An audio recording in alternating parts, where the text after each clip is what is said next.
Hello, Bunny fans. Welcome to another episode of the Bunny Coach podcast. Today, I am chatting to the Reverend Kaleel Sakakeeny, who is an ordained animal chaplain and credentialed pet loss grief counsellor in the United States. When he lost his beloved cat, what he calls a big, big love, he was devastated, and I'm sure a lot of our listeners can relate to that. If you've ever lost a fur baby, you will know the devastation and the heartbreak that ensues after you lose them. At the time, there wasn't any grief counsellors or support groups that could help him through the heartbreak, and he realised that if he was struggling this much, millions of other pet parents were suffering in silence too. So rather than staying stuck in grief, he transformed his pain into purpose. He became one of the few ordained animal chaplains and credentialed pet loss grief counsellors in the United States, and he blends pastoral care with professional grief training. He then founded Animal Talks, which is a Boston-based non-profit dedicated to helping people navigate the emotional rollercoaster of losing a pet. He offers one-to-one grief counselling, monthly online healing circles, and a resource-rich website to help pet parents honour their bond, process their grief, and begin to heal. Today, we talk about why pet loss can feel as devastating as losing a family member, what happens when we don't process the grief properly, and how we can create rituals of remembrance that truly help us to move forward. This story will resonate with anyone who has ever loved and lost a pet. I hope that it will make you feel less alone if you've been through this devastating loss, and that it will offer you some practical, heartfelt tools for healing. Welcome, Kaleel, to the show. Thank you so much for joining us. We really appreciate your time. How are you? I'm so good. I'm good. What are we doing about bunnies today, Fiona? So I started small animal boarding in 2014, and we are now Ireland's premier small animal boarding. And now I have an online bunny club which has a library of classes, and we meet once a month and have a chat about rabbits, and people can ask me questions, and I get experts in to talk about bunny care. And it's a really small club. There's less than 50 people in it, and it's actually lovely because everybody knows everybody, and a lot of people have been through pet grief with bunnies recently. So when Okay. I saw your podcast, I thought, yeah, I think my members would really benefit from that. I also lost my heartbun Tango back in August. Tango was 11 and a half when I lost him. And although I have other bunnies and I've had other bunnies all my life, there was just a really strong connection between me and Tango. He would sit for hours on end on my lap, and we just really had this close bond. He was my heartbun, as we say. And that's something that I found really hard to get over as well. And I understand completely when my boarding customers or people online or people in my bunny club come to me and tell me that they've lost their bunny, because it's just something that it's just really hard to get over, and that people don't understand if they don't have bunnies. And I believe you lost your beloved cat, and so you understand this, and that is why you got into doing this work. When he died, similar to Tango, because this was a big love and because it occupied so much space in my heart and in my soul, I was totally bewildered and totally thrown, and I didn't know what to do. Mm-hmm. I wandered the streets. I was careless with my health. I drank too much. I went here. I stayed out late. I couldn't figure out what the next step was. So obviously someone suggested, well, why don't you see a therapist? And that might help. So fine, I went to a therapist, and what happened was they wanted to fix me. What kind of medication could they give me to deal with my depression? Right. But I wasn't depressed. I was heartbroken. Yeah. You had lost the It, big love of your life, as you said. it Yeah. was a spiritual issue. It wasn't a mental health issue. Yeah. And I tried to explain this. I said, look, there's nothing wrong with me. I don't have a mental health problem. The medical model that we subscribe to tends to treat people on his depression as a pill, but they don't get into the spiritual nature of the loss, which is beyond the realm, beyond the scope of our medical model. And to some extent, not to get too academic, I attribute that way back to Descartes, the French philosopher who divided the mind and body, separated them, so that when we go to a doctor or go to a therapist, they want to treat your mind, get you better, get you back on. Pet grief, all grief, is a profound spiritual, emotional, and physical response to the loss of a beloved. Mm-hmm. And there is no medical model in the world that can treat it. Granted, it can tip over into complicated grief, prolonged grief, exaggerated grief, which is sort of first cousin to depression, and Okay. that may need some medication and Okay. some intense talk therapy. But Hmm. by and large, your group, the people I live with, need to accept that grief is an unrecognized and new emotion for us. We all know anger, we all know jealousy, we all know all the other kinds of lusts and fury, but grief is still new. It only came into being, in my opinion, not counting the Greeks, and what happened with Euripides, and Sophocles, and what happened now, the COVID, of course, we began to become aware of loss. So Mm, now all of a sudden you see coming up everywhere grief-related websites, grief-related talk shows. right. So we have to learn to understand that this is a new feeling for us, and it's part of the pantheon of what makes us human. And you believe that some people have a deeper connection with some pets than others? I do. In the same way that we always like to think that we love our children equally. You know what? That's true, but it's not true. Some part of the spirit of the soul that connects more deeply. And you know what really is fascinating, in my opinion, my theory, is that human relationships, I'm not talking too much, am I? No, please talk away. Oh, thanks. That's what we're here No, for. nobody ever says that to me. They always say, all right, Kaleel, that's enough. Stop. So, in searching for this, I found that by becoming an animal chaplain, that the direction toward healing did not lay in medicine or psychology. It laid in a spiritual realization. Right. That's when I became an animal chaplain, and that's when I became an ordained pastor. And Okay. then that gave me not so much legitimacy and authenticity, but it gave me a grounding in pet grief work that if I had come to it from, let's say, a licensed social worker perspective, or a Hmm. it would not have been the same. Okay. Okay. So what is the difference then between what you do and, say, a therapist for pet loss or grief of any sort? It's a huge difference, and yet at the same time, it's a very subtle difference. Bessel van der Kolk and others have said, and I believe very firmly, that all emotions are physical. That you think of the language that we use. My heart broke, my stomach sank, my skin crawled, I felt chills, my mouth went dry. That's very vivid language to describe physical sensations. Hmm. And we know that emotions go from originate in the body, in my theory, and Ben the Cox theory too, but they pass through the prefrontal cortex and amygdala, and they again become a concept to which we then attach a word. I'm angry, I'm sad, I'm grieving. But the raw emotion is in the gut, in the heart. The mind and the heart are located, it's not such a new theory, throughout the entire body. So Hmm. when we work with someone, we ask them first to tell us their grief story. They write out a whole grief story. Okay. This is what happened on the day I met Tango. This is what happened on the way home. Okay. This is what our first night was like. Oh, Okay. then I noticed he was coughing, and that scared me. And I took him to the vet, and so they progressed through their grief story, giving voice to their pain, Hmm. giving voice to their anguish, giving voice to their loss. And then they put the pen down, they put the pencil down, and they step back.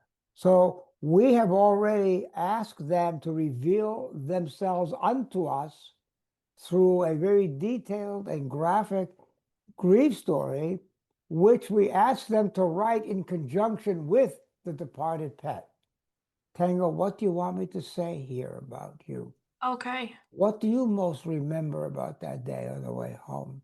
And when you were dying, did you know I was there?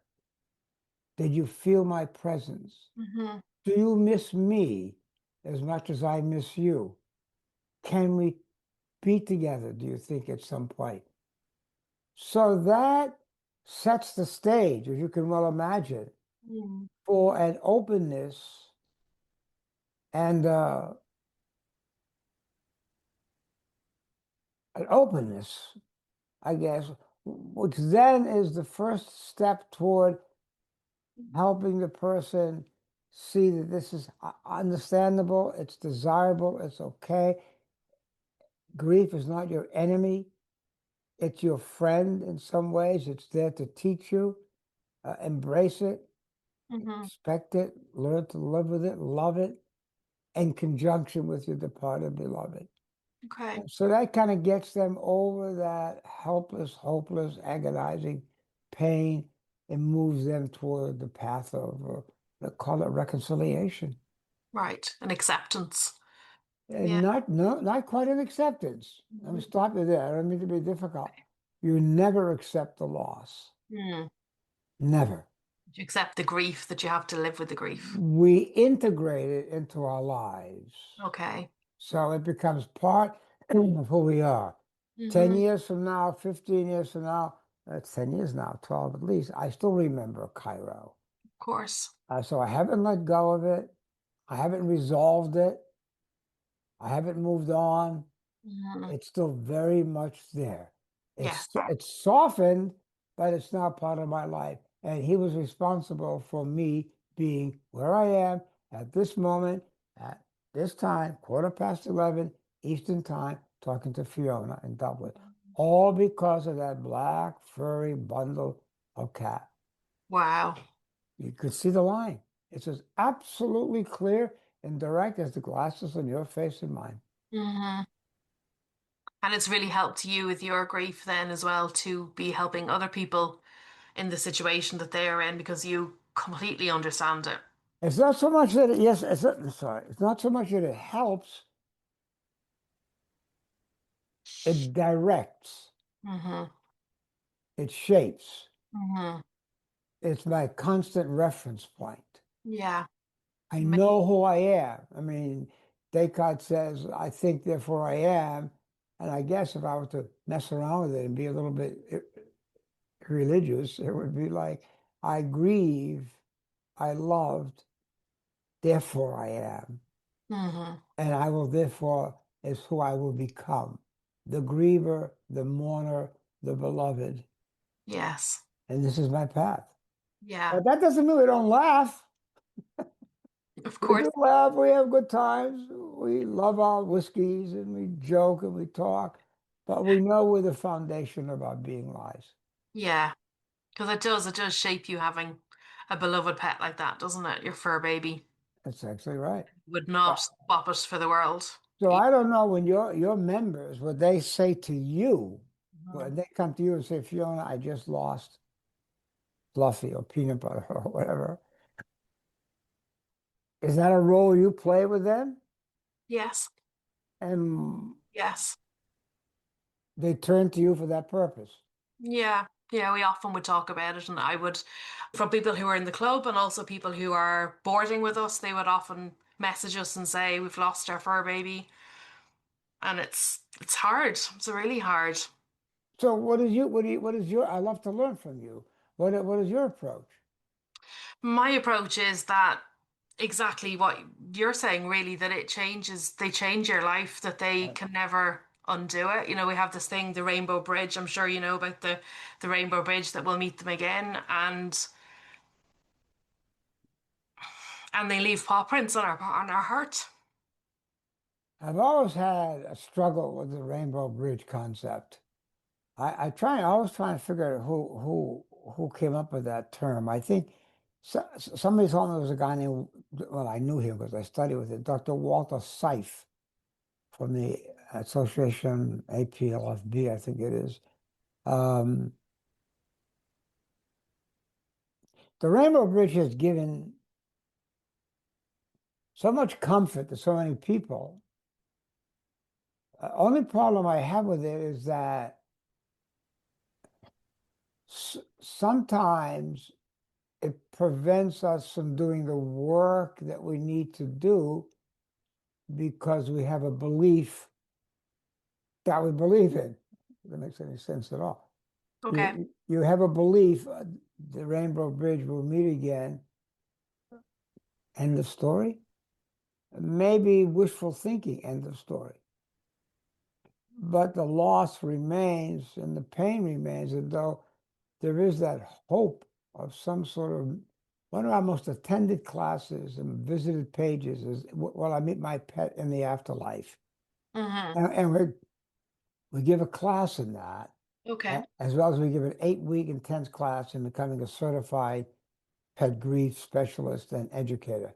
That Okay. starts in 2 weeks. Then we Okay. have a class. If people go to the website, you'll see we have a class in running a healing circle and also a class in Will I Meet My Pet in the Afterlife, Life After Life. So the Rainbow Bridge is very comforting to people, but I find it doesn't hold them long enough.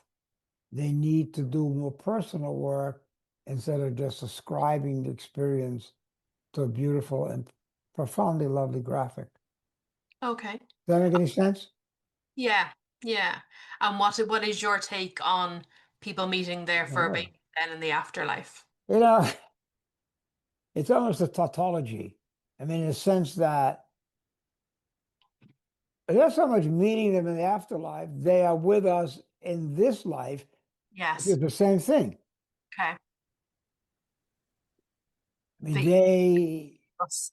occup, you know, it's a neurological event too, because the way you have an animal, like a bunny, a bearded dragon, a dog, a cat, how Mm-hmm. you walk into the house, who you let into the house, when the feeding time is, Mm-hmm. your awareness of the physical being. You have programmed yourself for all these years, and that's a reality that you've created.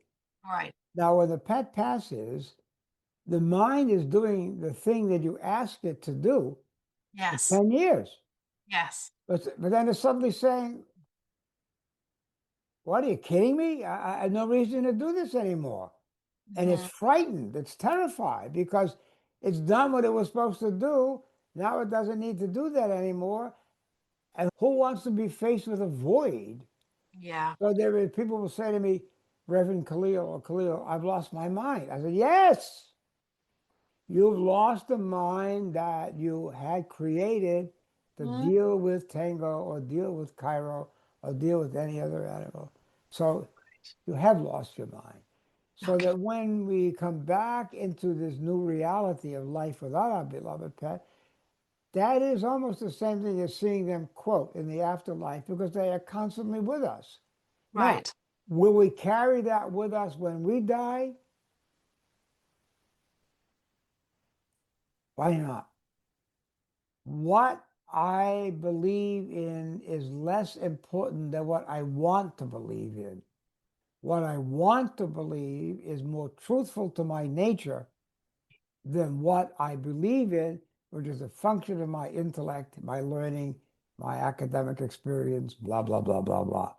But what Okay. I want to tells me more about me than Mm-hmm. what I believe in. So I do want to believe that this at one mint, this union will continue after we die. It's there with us all our lives. 15 years later, 20 years later, you'll be in a tube, a subway, and somebody will open up a newspaper. You know, it'll say time to tango. You'll say, whoa, Yeah. what did that happen? Mm-hmm.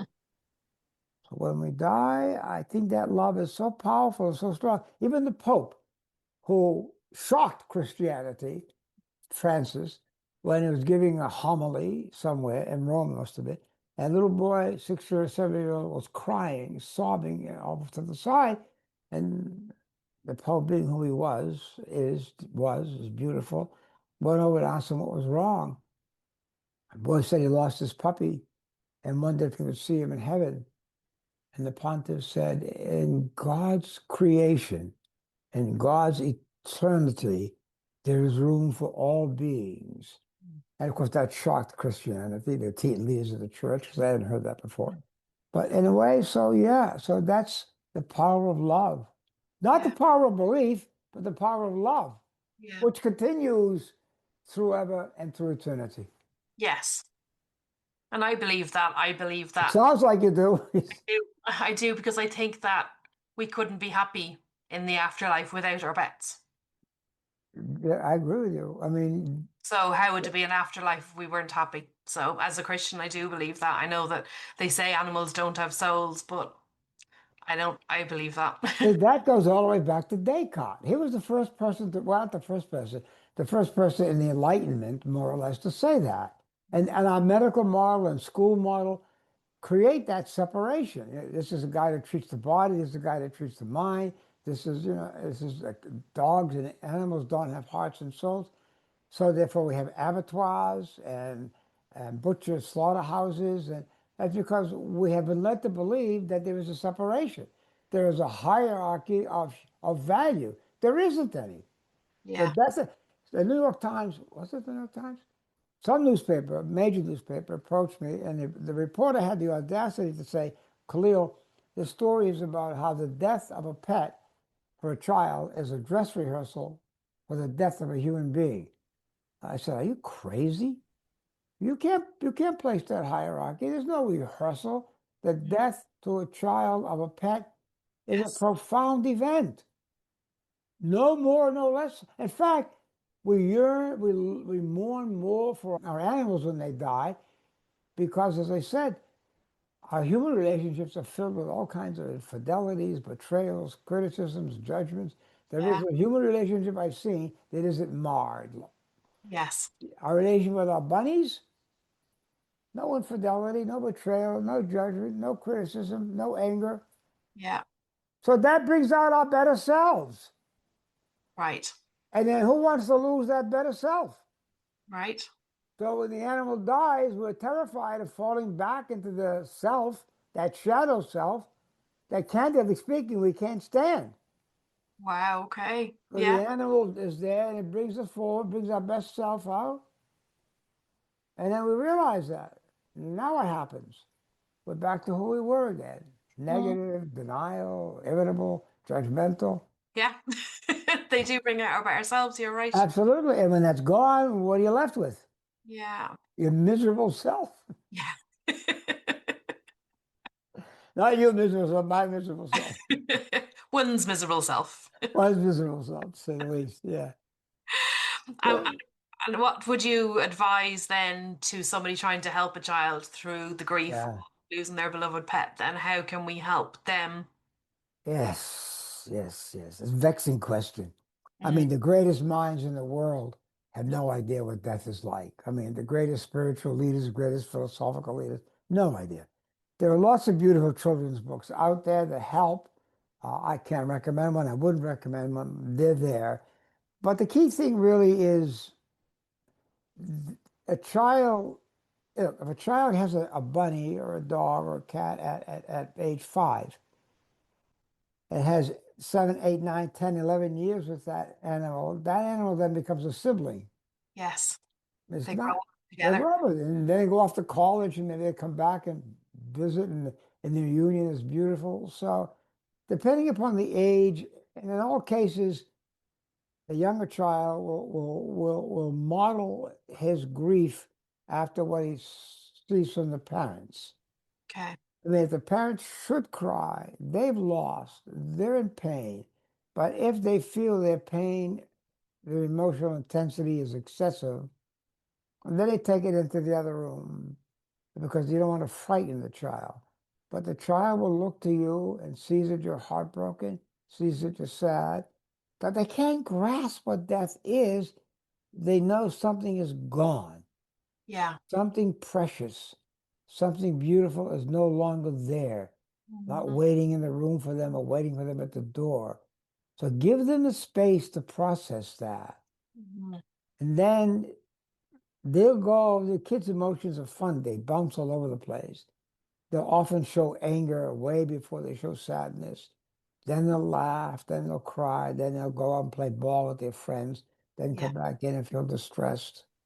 Hmm. So you watchful waiting, let them know that their feelings are okay, honor them, and they'll model their behavior after you. They'll learn from you. And you tell the truth. You know, so and so was sick, was old, it was getting tired, wasn't feeling well. Um, so we hope he's in heaven now. That's what we believe, but he's not in pain anymore. You never say things like he went to sleep, of course, because Kid's afraid if he goes to sleep, is he never going to come back? Anybody who deals with a child's loss of an animal companion has really been tapped by God to undertake a very special mission.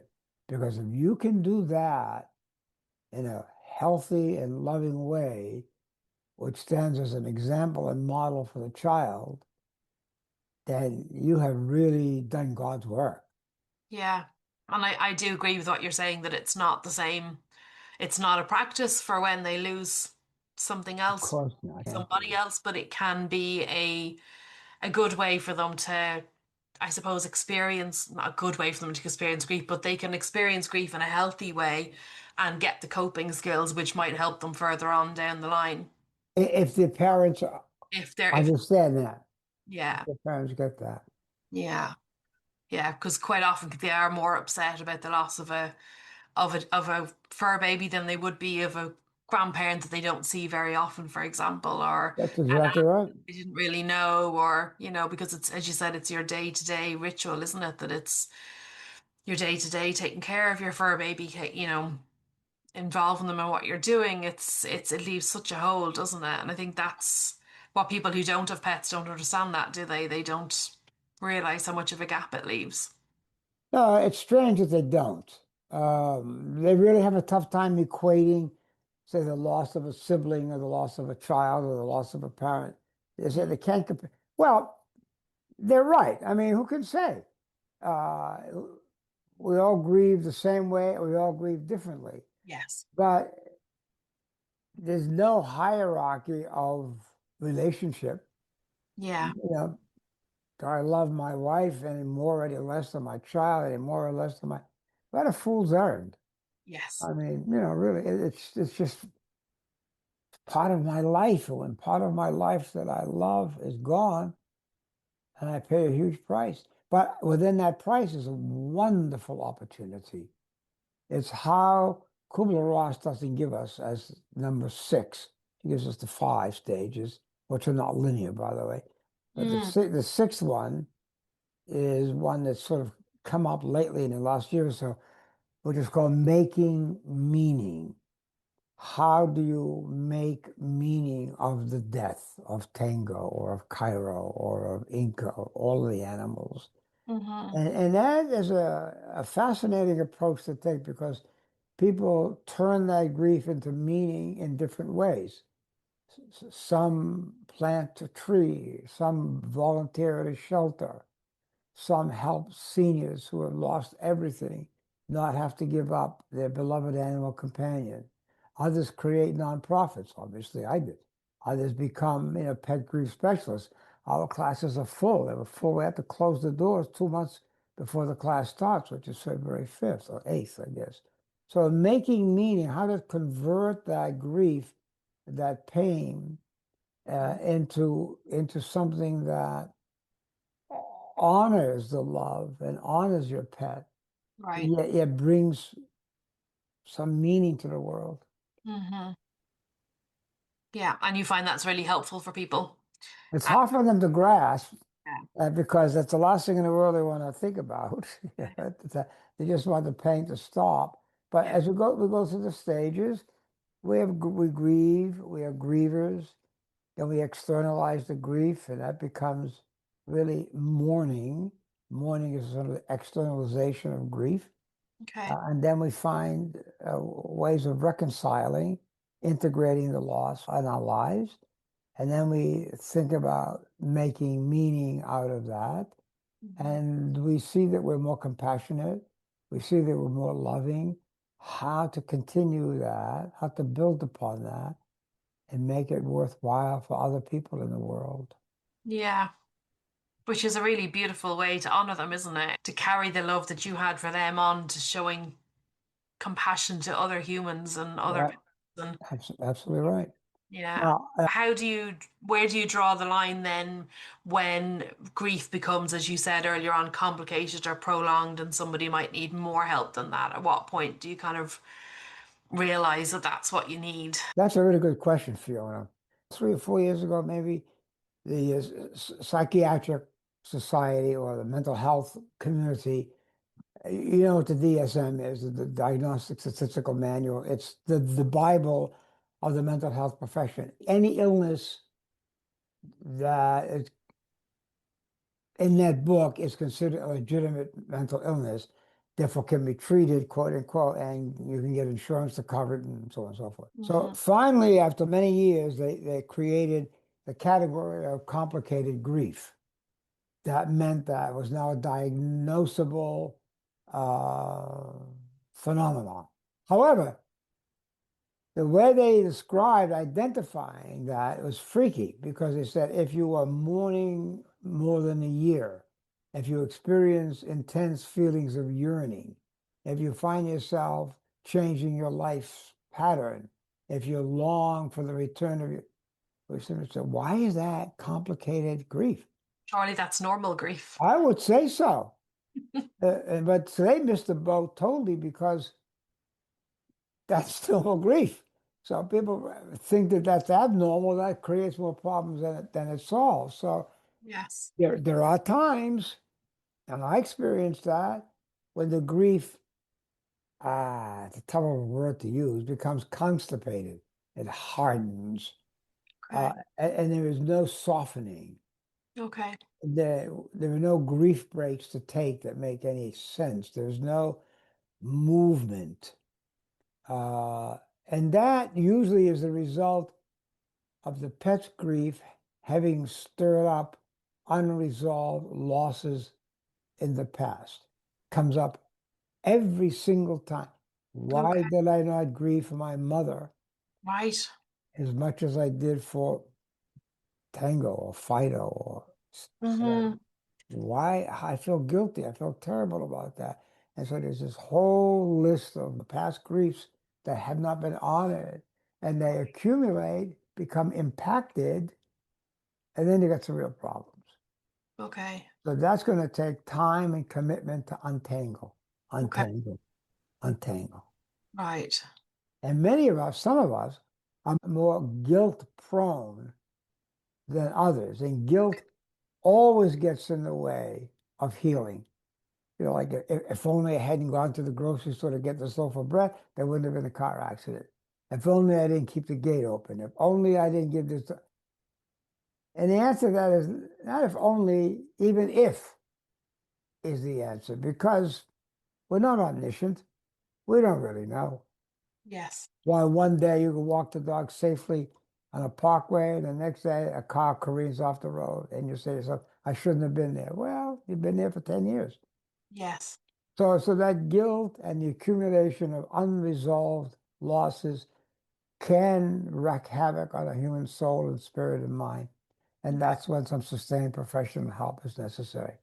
Okay. You go to a grief counselor, come to me, come to any of my colleagues, and if that doesn't work, then you're going to take another step. Okay.